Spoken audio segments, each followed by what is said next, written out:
আজকে সরস্বতী পুজো।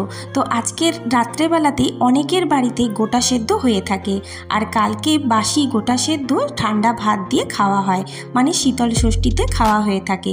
তো এই শীতল ষষ্ঠীতে কিন্তু আমাদের বাড়িতে গোটা সেদ্ধর সাথে সাথে এরকম রাঙালু, সজনা ফুল আর পাকা কুল দিয়ে একটি চাটনি হওয়ারও রীতি রয়েছে।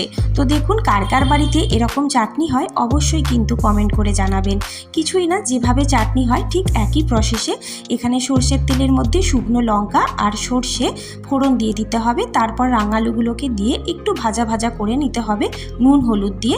এরপর একে একে সজনা ফুল আর পাকা কুলগুলো দেখুন ঠিক একইভাবে দিয়ে নাড়াচাড়া করতে হবে। তারপর জল দিয়ে কিছুক্ষণ ফুটে উঠলে পরিমাণ মতো চিনি দিয়ে আরও কিছুক্ষণ নাড়াচাড়া করে সমস্ত কিছু সেদ্ধ হয়ে গেলেই খুব ভালোভাবে এটাকে তৈরি হয়ে যাবে। তো দেখুন এটা কার কার বাড়িতে হয় অবশ্যই জানাবেন।